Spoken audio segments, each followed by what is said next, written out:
identify trends, discuss best practices, and surface issues that we can tackle and solve to make the game experience better for all users.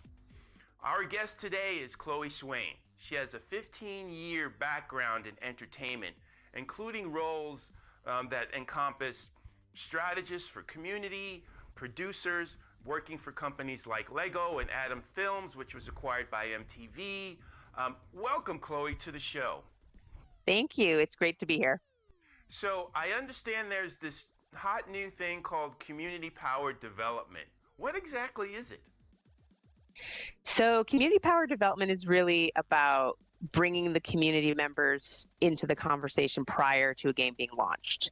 So you go about using many different methods, all the way from forums to social media, really any way that you can contact your community or potentially bring people in closer to the development process is how you do it. And by doing this, you provide direct access to people who work in the development, and it's becoming more and more expected really by the community that you do this. They want an up close and personal insight into how a game is actually developed. And in this way, you allow the community to affect change before the launch of a game. So in many ways, it's really reducing that feedback loop between the end user and the creators, such that you can get much closer to the target when you launch for the general availability. Is that about right? Exactly. I mean, you're no longer launching games into a vacuum without having any kind of idea about how your actual community is going to react to that. Now, there have always been market tests and things you can do ahead of time, but this is really, it's kind of one-stop shopping, because at the same time as you are finding out really important information about your game and the quality and even, really detailed aspects about how it will be, you're also getting in contact with the people who will be the momentum of your community prior to, or post-launch, I should say. Well, this sounds great. Why is it important? Well, partially it's one of those things where really a bar has been set. So many companies are doing it. There's a bit of an aspect of keeping up with the Joneses that you're expected to do this now.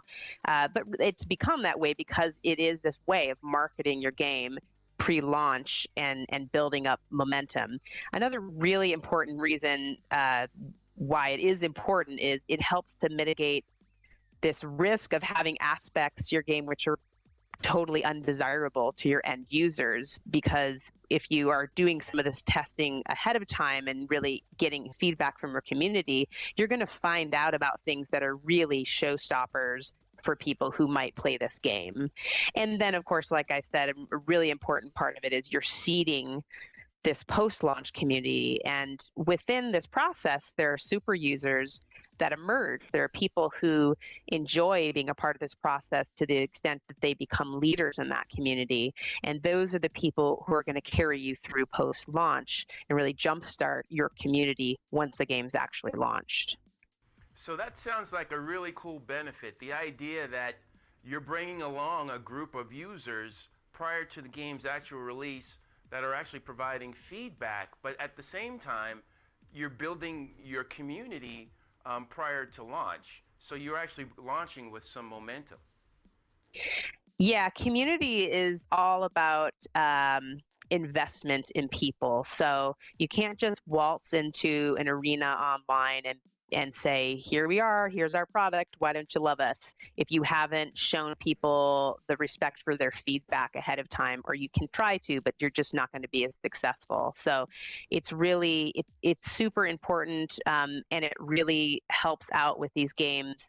Once the game is launched, you have not only a group of people, but you also have kind of framework for how the community will be run post-launch. People have already put themselves into specific groups, cooperative or otherwise, and it just really helps you get a handle on how things are going to run throughout the course of your game when it's actually launched.